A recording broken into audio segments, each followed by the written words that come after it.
শক্তিশালী বাংলা সাহিত্যে স্বরচিত ভয়ঙ্কর এবং কাল্পনিক কিছু গল্প দিয়ে সাজানো আমাদের এই বিশেষ নিবেদন কিছু ভুতুড়ে।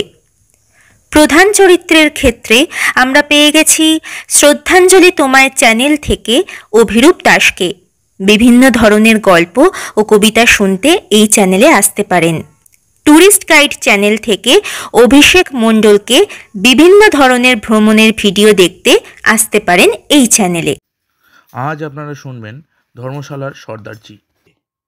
আমরা এই লেখক সম্পর্কে কোনো প্রকার তথ্য সংগ্রহ করতে পারিনি। এই গল্পের সম্প্রচার শুনে যদি লেখকের পরিবারের কোনো ব্যক্তি অথবা কোনো সহৃদয় ব্যক্তি আমাদের সাথে যোগাযোগ করতে চান, তবে তারা 8777747939 এই নাম্বারে যোগাযোগ করতে পারেন। শুরু হচ্ছে ধর্মশালার সর্দারজি।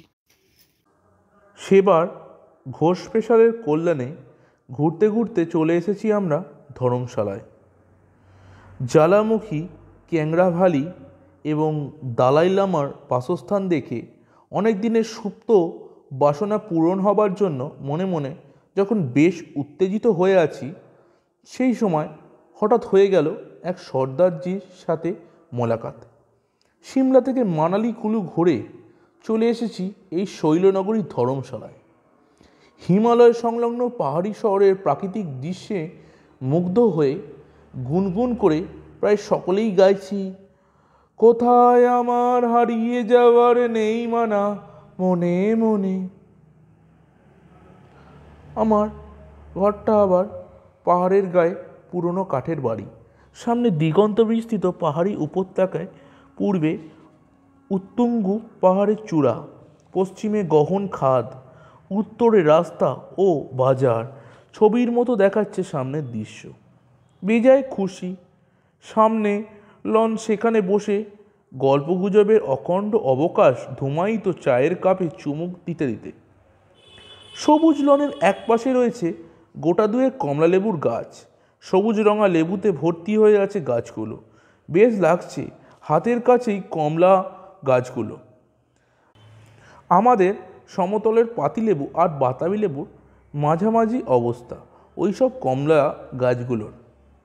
ছোটরা ইতিমধ্যেই কমলা পকেটস্থ করেছে বেশ কয়েকটা, ধর্মশালার স্মৃতিচিহ্ন স্বরূপ। লনে বসলেই মনটা ভরে যায়।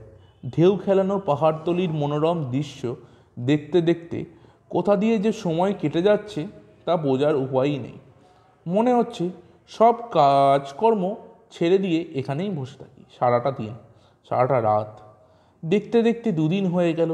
জ্বালামুখী ক্যাংরা ভ্যালি, গুম্ফা এবং তিব্বতীদের আর্ট গ্যালারি, গুম্ফা ও সানসেট পয়েন্ট, লেক ইত্যাদি দেখে সবাই খুশি। সন্ধ্যায় জমিয়ে গল্প এবং গানও হয়েছে। পরের দিনই সকালে চলে যাব ধর্মশালা ছেড়ে ডালহৌসি চম্বা ভ্যালি হয়ে, তারপরে জম্মু কাশ্মীর এবং বৈষ্ণোদেবী হয়ে দেশে ফিরব। এমনই প্ল্যান আছে আমাদের। ওই রাতে খাওয়া দাওয়া সেরে বারান্দায় বসে গল্প করতে করতে কোথা দিয়ে যে রাত্রি 12টা বেজে গেল খেয়াল থাকলে তো। কোজাগরি পূর্ণিমার রাত, বাইরে ফুটফুটে জ্যোৎস্না, ধর্মশালার ঢেউ খেলানো পাহাড়ি উপত্যকা, মনের মধ্যে গুনগুনিয়ে উঠেছে চাঁদের হাসির বাঁধ ভেঙেছে ও রজনীগন্ধা।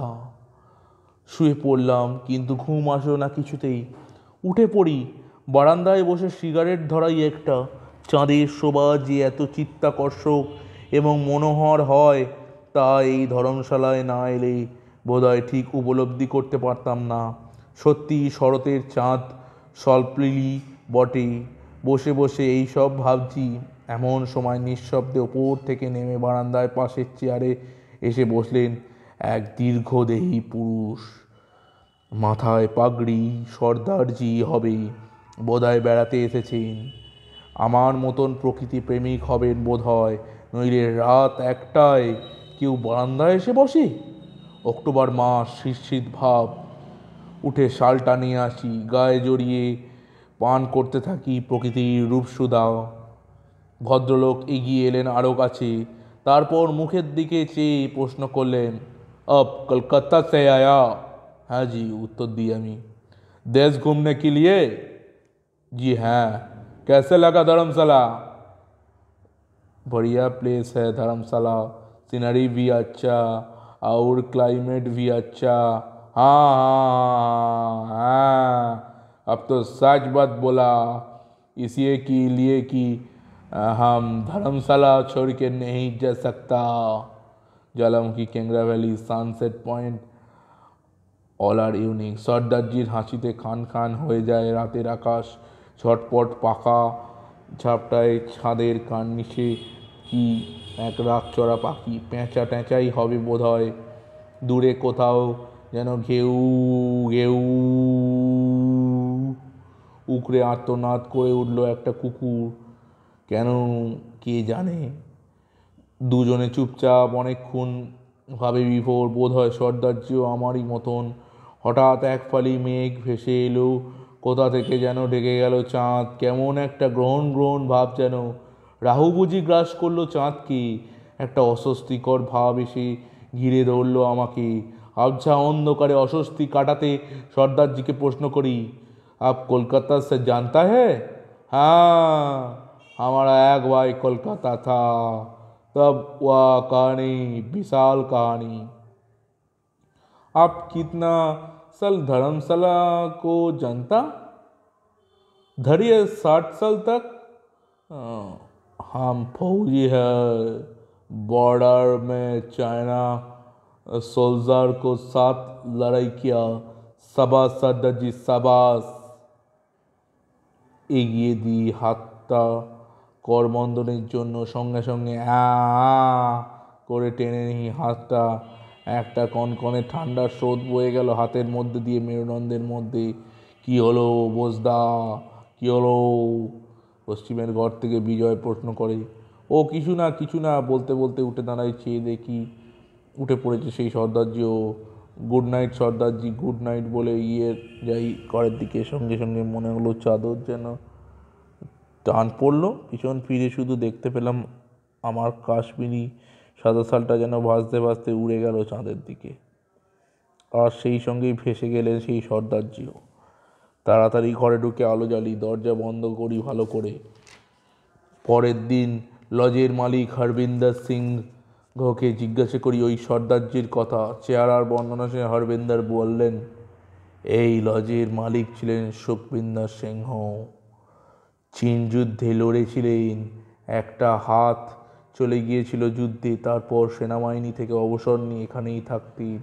এক পূর্ণিমার রাতে এই বাড়িতেই দেহত্যাগ করেন উনি 70 বছর বয়সে, এবং সেই পূর্ণিমাটা ছিল এই কোজাগরি পূর্ণিমায়। প্রতি বছর গভীর রাতে এই দিনই ওর বিদ্রোহী আত্মা এখানে আসে মানুষের বেশে। কাল আসছিল, আপনি দেখেছেন। ভালো হলো আপনার কাশ্মীর যাচ্ছেন, আশা করি কোনো বিপদ হবে না। সঙ্গে ফৌজ জি বাবা থাকবে। এই তল্লাটে ওই নামেই যে সবাই চেনে সর্দারজিকে। না, কোনো বিপদে পড়িনি আমরা কাশ্মীরে, সেবার সম্ভবত ওই সর্দারজির জন্যই। শেষ হলো ধর্মশালার সর্দারজি। কথকের ভূমিকায় অভিষেক মণ্ডল, গল্প সম্পাদনা ও অন্যান্য চরিত্রে অভিষেক মণ্ডল, গল্প পরিচালনা ও স্পেশাল এফেক্টসে রাজ। আগামী সপ্তাহে আমরা আবার হাজির হব এমনই একটি রোমাঞ্চকর ও কাল্পনিক গল্প নিয়ে। ধন্যবাদ।